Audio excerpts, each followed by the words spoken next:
నమస్తే, బీఆర్కే భక్తి ఛానల్కి స్వాగతం. ఈరోజు మనతో పాటు ప్రముఖ ఆధ్యాత్మికవేత్త, జ్యోతిష వాస్తు పండితులు బ్రహ్మశ్రీ వీరాపురం సుబ్రహ్మణ్య స్వామి గారు మనతో పాటు ఉన్నారు. గురువుగారిని అడిగి జూలై మాసంలో ద్వాదశ రాశుల వారికి ఎలా ఉండబోతుంది, వాళ్ళు చేసుకోవాల్సిన పరిహారాలు ఏంటో తెలుసుకుందాం. నమస్కారం గురువుగారు. శుభాశీస్సులండి. గురువుగారు, ద్వాదశ రాశుల్లో రెండవదైన వృషభ రాశి వారికి జూలై మాసంలో ఎలా ఉండబోతుంది, వాళ్ళు ఎలాంటి పరిహారాలు చేసుకోవాలి, ఆరోగ్యపరంగా ఆర్థికంగా ఈ నెల ఎలా ఉంటుంది తెలియజేయండి సార్. తప్పకుండా. రెండో రాశి వృషభ రాశి. ఈ వృషభ రాశి వారికి ఈ యొక్క ఆషాఢ మాసం జూలై నెలలో మట్టి పట్టుకున్న బంగారమే. బాగుంది. మట్టి పట్టుకున్న బంగారమే అంటే ఏమిటంటే ఏ పనైనా సరే ప్రశాంతంగా చేసుకోవచ్చు, భయపడాల్సిన అవసరం లేదు. అంటే మనము ఒక్కోసారి కొన్ని మాసాలలో చేస్తూ ఉంటారు, చేసి అవి మధ్యలోనే ఆగిపోయి పెండింగ్ పడిపోయి అంటే ఎప్పుడు చేయాలి ఎప్పుడు చేయకూడదు అనే కన్ఫ్యూజన్లో ఉండేవాళ్ళు ఉంటారు చాలామంది. అటువంటి వాళ్ళందరూ కూడా ఎవరైనా సరే ఈ రాశిలో ఆ రాశిలో జన్మించిన వాళ్ళు ఎవరైనా సరే ఎటువంటి చిన్న కార్యక్రమం నుంచి ఎంత పెద్ద కార్యక్రమం వరకైనా కూడా ఈ ఆషాఢ మాసంలో చేసుకోవచ్చు. వృషభ రాశి వారు అంటే చేసుకోవచ్చు అంటే శుభకార్యాలు కాదు, ఏదైనా వ్యాపారం చేస్తున్నారు అనుకుందాం, చేసుకోవచ్చు. సరే, చిన్న చిన్న ఫంక్షన్లు ఏదైనా చేసుకోవాలనుకోండి చేసుకోవచ్చు. రెండోది వచ్చేసి రాశి వారికి చాలా బాగుంది కాబట్టి వివాహ ప్రయత్నాలు కూడా చేసుకోవచ్చు, చూడొచ్చు.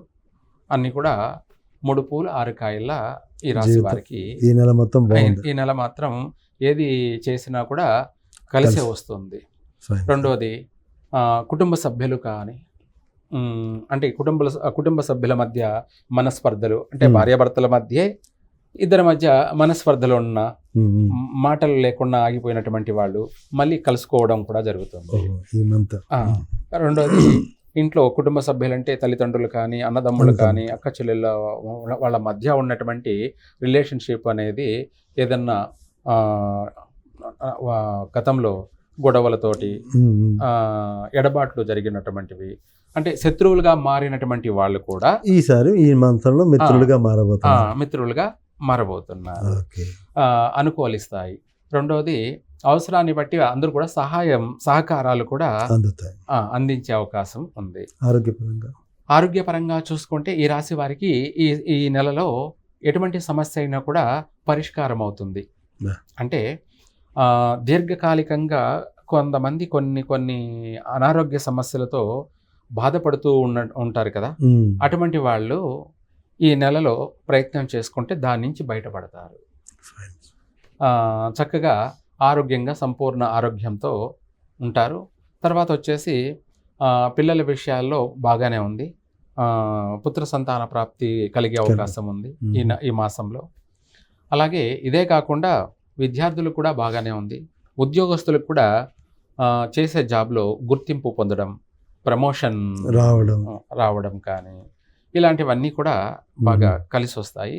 వ్యాపారం చేసే అటువంటి వాళ్ళకి చక్కని అనుకూలమైన మాసం అని చెప్పాలి. అంటే వ్యాపార పరంగా మనము నెలాబుద్దు శాలరీ అంటే ఒక ఇంతే అని కట్టుబడి దానికి ఉండాలి.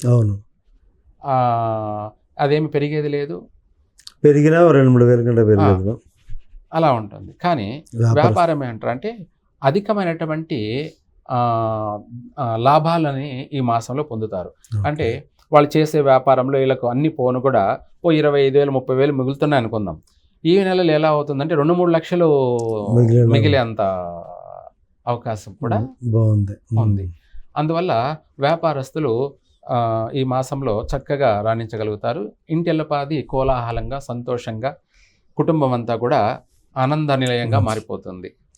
అలా అనుకూలంగానే ఉంది వృషభ రాశి వారికి. రాజకీయ నాయకులకి కూడాను విశేషమైనటువంటి అనువైన మాసమే. అంటే వాళ్ళ మాటకు తిరుగులేదు, ఎదురుండదు. కాని పనిని కూడా ఈ నెలలో పూర్తి చేసుకోగలుగుతారు. ప్రతి కార్యాన్ని కూడా పట్టుదలతో పూర్తి చేయగలుగుతారు. ఏదైనా వాళ్ళు చేసే ప్రతి ప్రాజెక్టులు కానీ ఏదైనా సరే వాటన్నిటి నుంచి పెండింగ్ లో ఉన్నాయని కూడా క్లియర్ అయిపోతాయి. క్లియర్ చేస్తారు, ప్రజల యొక్క మన్నన పొందుతారు. ఇలా ఒక విధంగానే కాకుండా ప్రతి రంగాలలో ఉన్న వాళ్ళందరికీ కూడాను ఈ మాసంలో కలిసి వచ్చే అంశాలే అధికంగా ఉన్నాయి. కాబట్టి వీళ్ళేమి పరిహారం చేయాల్సిన అవసరం లేదు. కానీ అంటే పరిహారం అంటే మనం భయపడి చేయాల్సినంత అవసరం లేదు. కానీ ఇంకా ది బెస్ట్ అవి కూడా ఆటంకాలు లేకుండా ఉండాలంటే ఎందుకంటే ఓవరాల్గా ఇది రాశి ప్రకారంగా కదా మనం చెప్తున్నాము. తర్వాత వచ్చేసి వాళ్ళు పుట్టినటువంటి సమయాన్ని బట్టి బిడ్డొచ్చిన వేళ గొడ్డొచ్చిన వేళ అన్నట్టుగా వాళ్ళు పుట్టిన టయాన్ని బట్టి కూడా ఒక్కొక్కరికి ఇప్పుడు దశలు నడుస్తూ ఉంటాయి కదా, ఆ దశల ప్రకారంగా కూడా కొంత ఆపోజిట్లో ఉంటుంటాయి. అటువంటి వాళ్ళ కోసమైనా ఈ రెమెడీ అవసరం. ఏమిటి ఆ రెమెడీ అంటే, ఈ వృషభ రాశి వాళ్ళు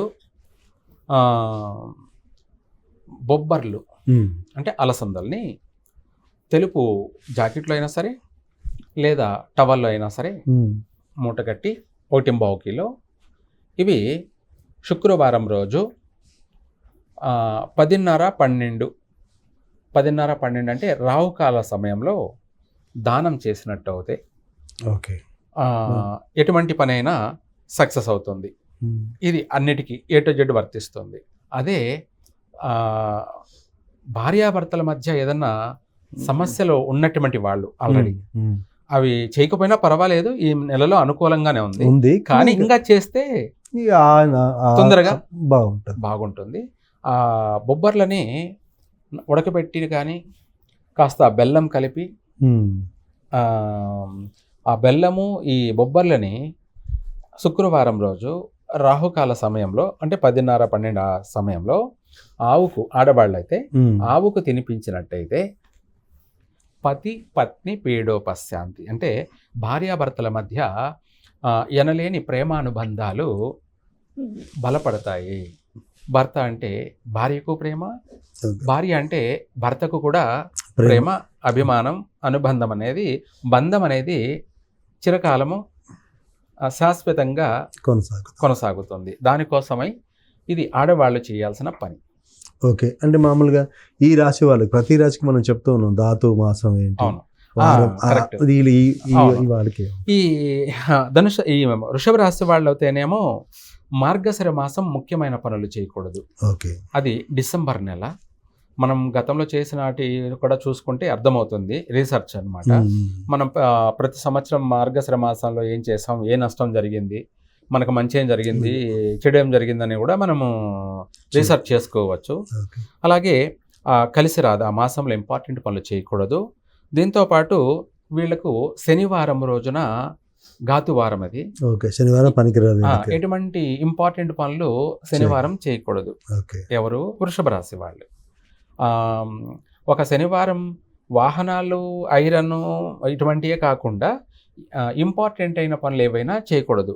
దూర దేశ ప్రయాణాలు కూడా చేయడం కూడా పనికిరాదు.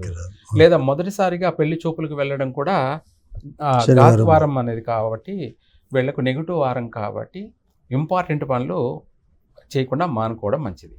నిజంగా సార్. ఇంకేదన్నా ఉంటే ముందు రోజు చేసుకోవడం కానీ, లేదంటే ఆదివారం చేసుకోవడం కానీ ఇలా చేసుకోవచ్చు. మిగతా శనివారం మాత్రం కలిసి రాదు వృషభ రాశి వారికి. Nice sir.